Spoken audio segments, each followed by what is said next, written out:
La religion est l'unique moyen de faire connaître et faire sentir à l'esprit grossier et à la compréhension rétive de la foule, enlisée dans sa basse activité et dans son travail matériel, la haute signification de la vie. Car l'homme, en général, n'aspire à l'origine qu'à la satisfaction de ses besoins et désirs physiques, qu'à quelques amusements et quelques passe-temps.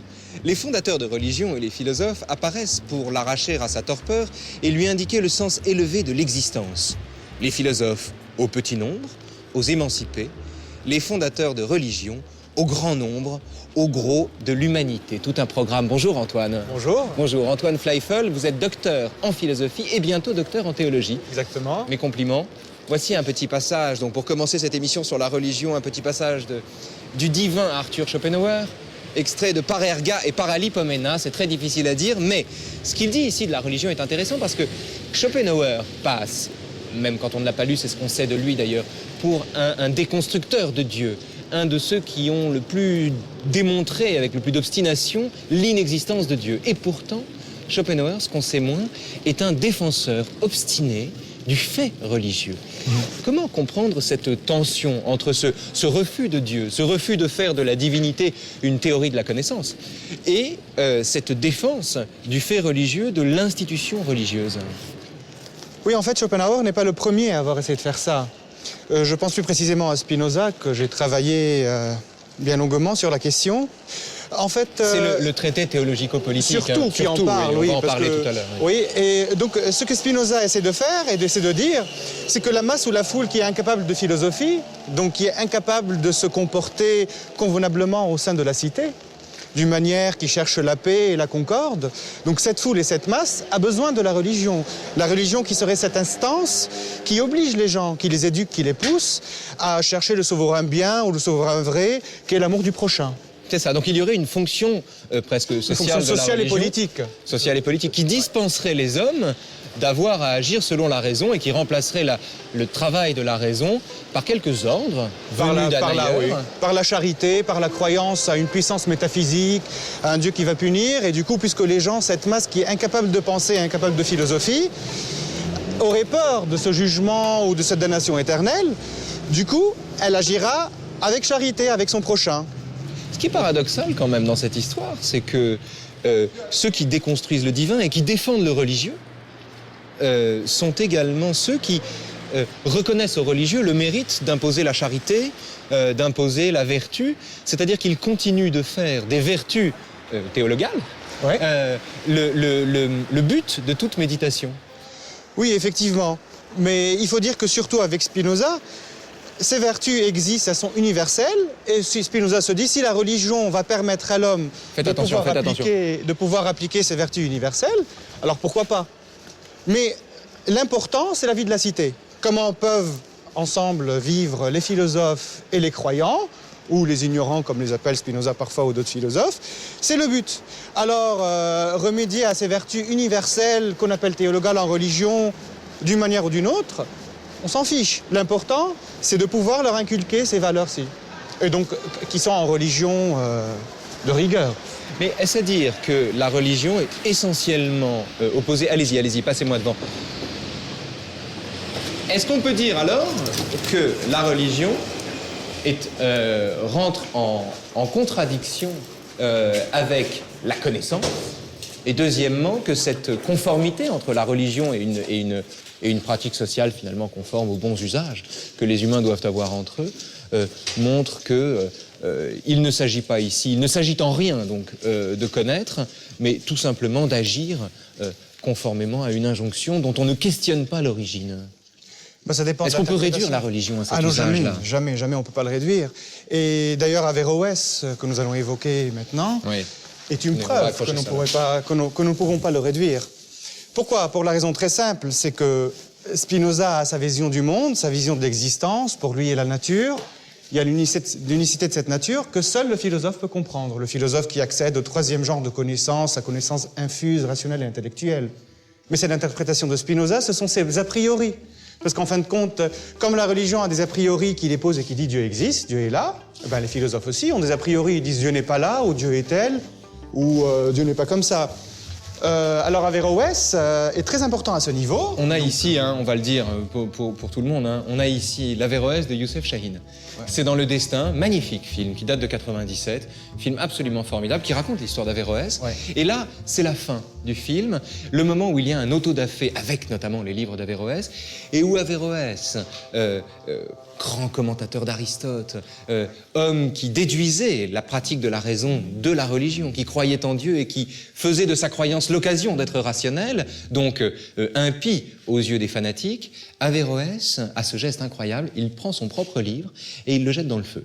Et le film s'achève là-dessus. Ce qui d'ailleurs permet de poser une question tout de suite, c'est que quelle est la différence entre celui qui jette, le geste odieux d'un homme qui jette un livre dans le feu, et le geste magnifique d'un philosophe qui jette son propre livre dans le feu, ce qui change tout.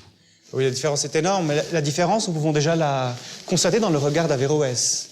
Déjà, ce regard d'Averroès, qui dépasse son bouquin, et déjà, nous voyons derrière lui donc le feu, ses œuvres en train de brûler. Il y a trois instances, la flamme, le regard et le livre. Oui. Et donc Averroès, déjà, donc, il avait su que son œuvre a été diffusée en Égypte et aussi en Europe. Et donc il a bien pris conscience que son œuvre ne peut pas être contenue dans des livres. Et la pensée ne peut pas être brûlée. On peut brûler des livres, on peut brûler des feuilles, on peut brûler des mots, mais on ne peut pas brûler la pensée, parce que la pensée dépasse et traverse toutes les instances physiques. Mais en même temps, le geste d'Averroès qui jette son livre dans le feu, donc façon de dire que le livre est moins important que la pensée elle-même, que le support physique de la pensée est peu de choses au regard de la pensée qui demeure et d'un regard qui va au-delà d'elle, est-ce que ce geste ne signifie pas également que le livre, l'interprétation, les écrits ont moins d'importance qu'une pensée mobile et qui, en somme, ne s'attacherait à aucun dogme, ne se figerait, ne se congèlerait jamais en dogme? La pensée ne se fige jamais. Quand une pensée se fige, elle meurt. Et donc le fait de brûler lui-même ses livres et d'avoir ce regard qui dépasse... Parce qu'avant de brûler son livre, il remercie les inquisiteurs qui organisent cette autodafé. C'est comme s'ils l'ont aidé vraiment à se libérer lui-même aussi, du fait qu'il se soit donc accroché à ses livres et à sa pensée en croyant que c'est vraiment ce qu'il écrit, c'est tout. Mais non, en fait, il les a remerciés parce qu'il a aussi eu une conscience, une prise de conscience, que la pensée, elle est libre. Elle va au-delà de tout support qui puisse la contenir. D'ailleurs, quand elle est figée, elle meurt. Et donc comme ça, Averroès était en train de donner vie à sa pensée. Et le crime d'Averroès, c'est d'avoir voulu soumettre, et il y a derrière d'ailleurs implicitement une querelle entre sunnisme et chiisme certainement à l'œuvre, mais le crime d'Averroès, c'est d'avoir voulu soumettre le texte sacré à une herméneutique, à une interprétation. Ce qui est par ailleurs le travail que fait Spinoza dans le traité théologico-politique. Alors évidemment, l'ambition n'est pas la même. Spinoza est là pour démontrer que la Bible ne dit rien qui vaille la peine d'être connu, enfin qui fasse l'objet d'une connaissance véritable, d'une connaissance adéquate. Averroès tire du Saint Livre des éléments de rationalité. Donc la démarche est différente. Mais enfin, dans les deux cas, il s'agit du geste impie qui consiste à soumettre une vérité révélée à une logique interprétative. Effectivement, l'enjeu est l'enjeu de la raison et de la révélation. Alors comment la révélation et l'enjeu et la raison se mélangent? Donc chez Averroès, la problématique est bien sûr différente que chez Spinoza, parce que chez Spinoza, il y a la prééminence de la raison, et la révélation est absurde chez lui. Et quand il lit le texte sacré, il ne lit certainement pas pour consolider la foi en Dieu, mais pour saper l'autorité de la Bible, donc qui aurait des conséquences politiques. Alors qu'Averroès va dans le sens de la... Alors Averroès admet que la raison, elle peut aboutir à Dieu, elle peut aboutir à la révélation. Révélation et raison, chez Averroès, ne se contredisent pas. Et c'est ce qui est très bien chez lui, parce que il y a eu un dicton ou un adage qui a fait date dans l'Église, c'est que la philosophie est la servante de la théologie. Et un autre aussi qui veut que la théologie est la servante de la philosophie. Avec Averroès, nous trouvons les deux chemins parallèles qui sont en symbiose et qui marchent vers la même vérité. On a venez, on va aller vers une autre image, mais on a ce texte de Leibniz qui parle de la conformité de la raison et de la foi. Discours de la conformité de la raison et de la foi. Oui. C'est la même logique que celle d'Averroès. Ça se rejoint. L'idée principale ici consiste à vouloir dire que raison et révélation, foi et connaissance ne se contredisent pas forcément. Tous les deux peuvent marcher ensemble pour aboutir vraiment à cette quête de l'homme, cet homme qui recherche l'authenticité et la vérité, cette vérité qui est rationnelle et qui est aussi une vérité de foi. En somme, deux vérités ne peuvent pas se contredire. Je ne sais pas si on peut parler de vérité. La vérité que recherchait Averroès était la même, mais il y avait plusieurs chemins pour la retrouver. Voilà une des aventures de la vérité. Hein. C'est une bagarre à coups de cierge entre des popes grecs orthodoxes et des prêtres arméniens lors de la fête arménienne de la Croix. On est au Saint-Sépulcre. Oui, il y a quelques mois. mois. À Jérusalem, c'est en novembre 88, je crois. Enfin, il y a quelques mois. Donc, il y a quelques mois. 88, 2008. en novembre 2008, ouais. Voilà. Bon lapsus. Cela dit, ça pourrait se passer en novembre 88, comme ça pouvait se passer en novembre 1688, probablement. Au 1er siècle, au 2e siècle, peut-être, je sais pas. Alors, ce qui est quand même ici étonnant, c'est que c'est le grand paradoxe, et on ne peut pas l'éluder, c'est comment se fait-il que la religion qui, sous toutes ses formes, professe l'amour, débouche si souvent sur une pratique de la violence. Antoine Fleifel. C'est le problème déjà de l'absolu dans la religion. Parce que tout absolu qui prétend, donc quand on prétend qu'il y a un absolu qui contient des vérités figées, tout l'enseignement est là, tout ce qu'on doit savoir est là, donc cet absolu figé, il exclut l'autre. Et là est le problème des religions, c'est quand on croit en un absolu figé qui ne bouge pas, il y a une exclusion. Et ce qui est bizarre dans le phénomène des religions, c'est que les violences ont lieu dans les religions les plus rapprochées.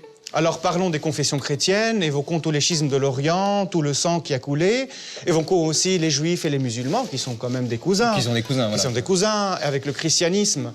Alors, cette question de la violence, elle découle vraiment de cet absolu exclusif. D'ailleurs, cette violence, on peut la trouver dans les textes sacrés. Vous voulez dire que le caractère exclusif de l'absolu fait qu'on s'entretue plus volontiers entre religions voisines qu'entre religions radicalement différentes? On peut le dire comme ça? Oui et non. On s'entretue peut-être pas avec d'autres religions. Il y a aussi le phénomène géographique, c'est que, disons que le judaïsme n'a pas beaucoup eu l'occasion d'être en confrontation avec l'hindouisme, peut-être. Donc, du coup, quand on est de la même famille, on est dans la même maison. Et là, au Moyen-Orient, on voit bien que nous sommes tous dans la même maison, dans le même endroit, et qu'on s'entretue. Mais ce que je veux dire, c'est que dans cette idée de l'absolu, et dans ces textes fondateurs dans lesquels sont contenues des violences, il y a la possibilité de la violence. Alors, déjà, Dieu qui chasse Adam et Ève donc d'Éden. Le Dieu jaloux de l'Ancien Testament. Le Dieu jaloux qui n'accepte aucun autre Dieu. Alors, si mon Dieu, il est jaloux, il n'accepte aucun autre Dieu, et donc ceux qui n'adhèrent pas à la pensée de mon Dieu, donc ils sont exclus. Oui, mais le paradoxe, c'est que surtout, le Dieu qui est tout amour du Nouveau Testament n'est pas moins polémogène, ni belliqueux, en somme, dans ses applications, si j'ose dire, que le Dieu de l'Ancien Testament. Alors, il faut dire que peut-être que les textes de l'Évangile sont une exception dans la Bible. Parce que ce sont peut-être les textes les plus iréniques. On y trouve un peu de violence, mais il y a un idéal d'amour, effectivement, que Jésus de Nazareth réalise. Combien de fois n'ai-je pas observé avec étonnement des hommes qui se vantent de professer la religion chrétienne, c'est-à-dire l'amour, la joie, la paix, la continence, la loyauté en toutes circonstances, se combattre avec la plus incroyable malveillance et se témoigner quotidiennement la haine la plus vive, si bien que leur foi se faisait connaître plus à la fureur de leur attitude qu'à leur pratique des vertus. C'est imparable. C'est imparable. C'est Spinoza dans le traité théologique et politique. C'est ce que Spinoza constate. Et d'ailleurs, Spinoza, il leur en veut, parce qu'il leur dit « Regardez, votre religion, elle enseigne l'amour ». Spinoza a une grande admiration pour la figure du Christ, parce que le Christ n'est pas pour lui seulement l'exemple pour ces ignorants ou cette masse, mais le Christ aussi, il est l'exemple pour le philosophe. C'est le philosophe par excellence, celui qui a connu Dieu, celui qui a dit la parole de Dieu de la manière la plus adéquate, la plus grande manifestation de Dieu. Alors Spinoza, il parle à toutes ces sectes protestantes ou toutes ces confessions protestantes qui existaient de son temps, en leur disant, mais regardez, le Christ, il enseigne l'amour, il enseigne la concorde, il enseigne la soumission au pouvoir politique, et regardez ce que vous faites. Au lieu de refléter ce Christ auquel vous devez croire, ce Christ duquel vous devez rendre témoignage par votre amour pour votre prochain, qu'est-ce que vous êtes en train de faire? Vous entretuez. Donc c'est pour ça qu'il était choqué, Spinoza.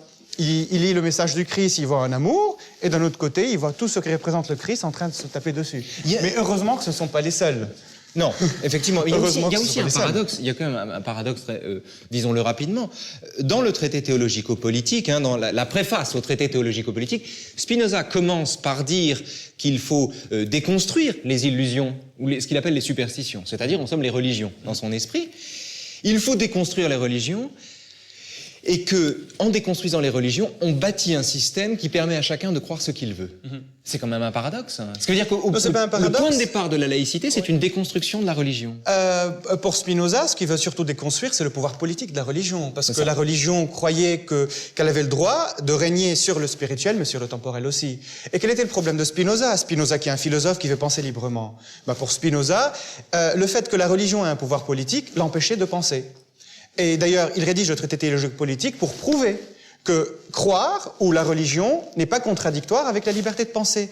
Il va le montrer, il va dire que la Bible n'a rien à voir avec la raison et que la raison n'a rien à voir avec la foi. Du coup, étant deux domaines parallèles, donc aucun domaine ne peut nuire à l'autre. Donc je peux penser librement comme je veux et je ne nuirai pas à la religion. De sorte que la liberté de penser est la garantie de la sûreté de l'État.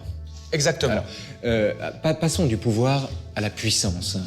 Ouais. On peut parler de puissance ici. D'ailleurs, cette image est magnifique. C'est la couverture du magazine L'Égoïste. On a donc Sœur Emmanuelle, ce sourire merveilleux de Sœur Emmanuelle avec marqué « égoïste » au-dessus. On a l'impression qu'elle se moque du titre même du magazine dont elle fait la couverture. La figure même de Sœur Emmanuelle nous fait sortir du registre du pouvoir politique pour nous faire entrer dans une autre dimension de la religion plus intime et peut-être plus fondamentale, en tout cas plus intouchable, qui est celle de la puissance, non? On peut le dire comme ça? La puissance de l'amour, je dirais. Mais oui. Alors, la différence entre les deux photos, les deux images qu'on vient de voir, c'est que la violence de la religion, là-bas, elle a défiguré les popes. Ils étaient ensanglantés, ils étaient pas beaux. Alors que là même, une femme âgée, bien âgée, avec ce sourire, on la trouve belle, transfigurée. Alors je crois que parce que la sœur Emmanuelle, elle a plongé dans l'essence de la religion. Et l'essence de la religion est amour. Elle n'est pas la seule à nous donner un témoignage dans ce sens. Là récemment, il y avait aussi Mère Teresa qui a fait la même chose. Alors ce sont des personnes qui ont vraiment plongé donc, au centre de la religion, qui ont trouvé que cette charité qui est au centre de la religion n'est pas une charité qu'on doit seulement donner à nos semblables, tout en faisant violence à ceux qui ne nous ressemblent pas, mais c'est une charité qu'on doit donner à tout le monde. Ainsi, Sœur Emmanuelle est partie en Égypte, elle a eu affaire à des musulmans, peut-être aussi à des juifs, que sais-je, il y a quelques juifs en Alexandrie, et ainsi, Mère Teresa, elle est partie, elle était avec des hindous, des bouddhistes, des athées, elle a été avec des gens de tout genre. Mais j'aimerais surtout illustrer cette essence de la religion qui est l'amour ou la charité par un poème d'Ibn Arabi. Ibn Arabi, donc ce philosophe arabe médiéval, qui a un poème que tous les arabophones... L'auteur d'un texte sur la poursuite du bonheur. Entre autres, oui, et donc qui a un poème que tous les arabophones connaissent bien, ou donc ceux qui s'y intéressent. Alors, je vais vous le dire en arabe, ensuite on le traduira.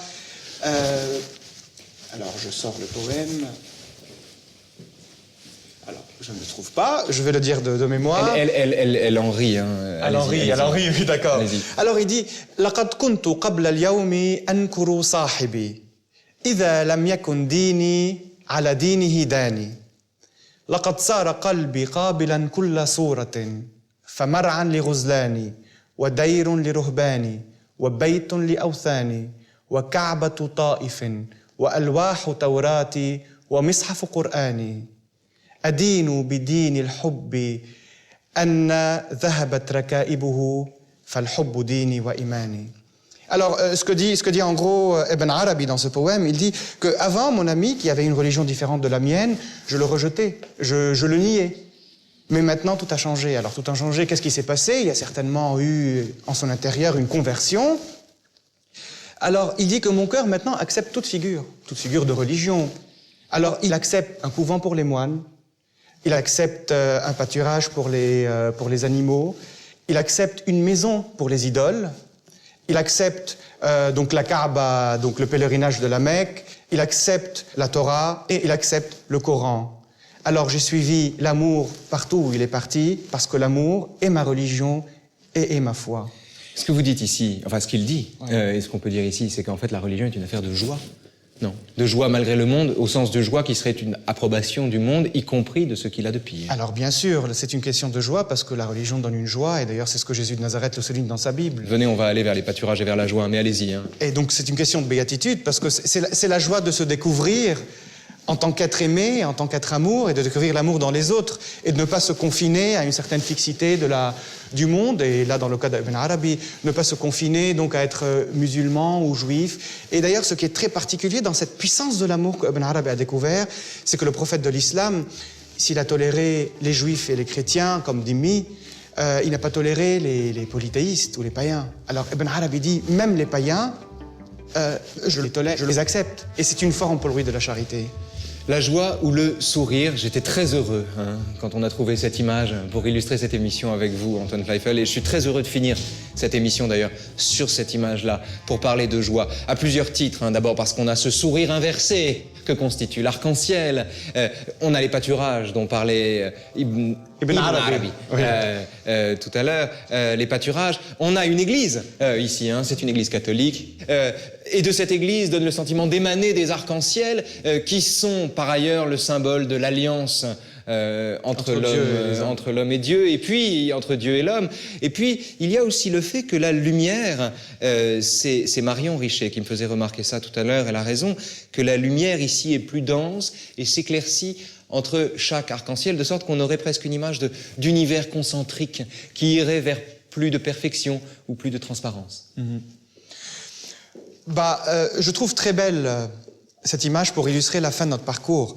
Parce que déjà là, je vois un peu l'institution religieuse. Bon, c'est une église catholique, mais c'est une institution religieuse. C'est la religion comme institution par rapport à ce qu'elle est. Par rapport à l'immensité de la vérité. Alors, si nous pouvons considérer que l'arc-en-ciel, c'est la vérité, alors nous découvrons que la vérité, elle est beaucoup plus grande.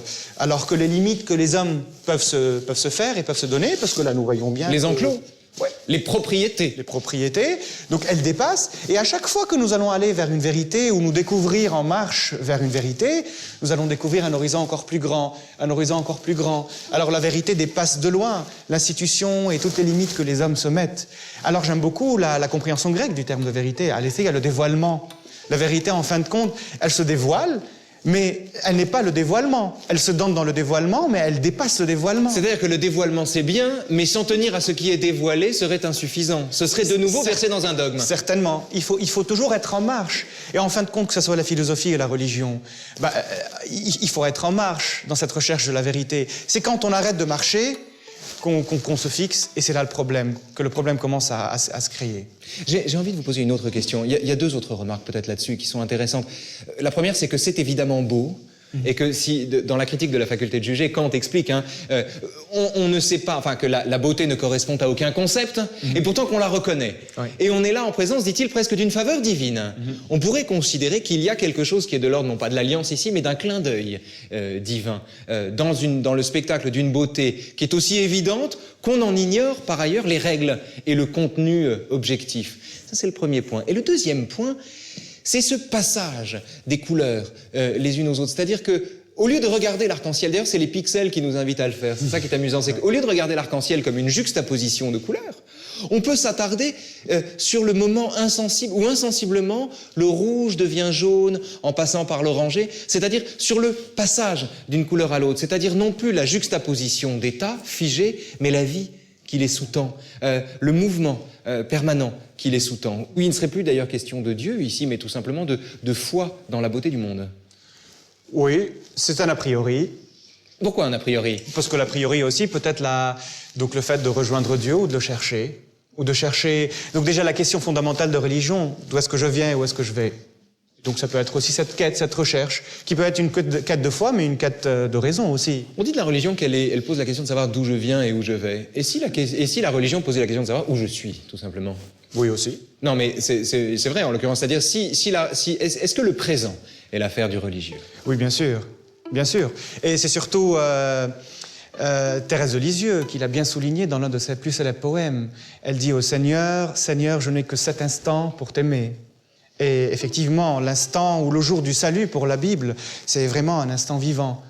Donc, il y a plus important dans la religion que l'eschatologie, Antoine Fleifel. On peut dire que dans le phénomène religieux qu'on réduit bien souvent à la promesse d'un au-delà, au messianisme eschatologique, il y a plus important qui serait le goût de l'instant? Ah oui, bien sûr.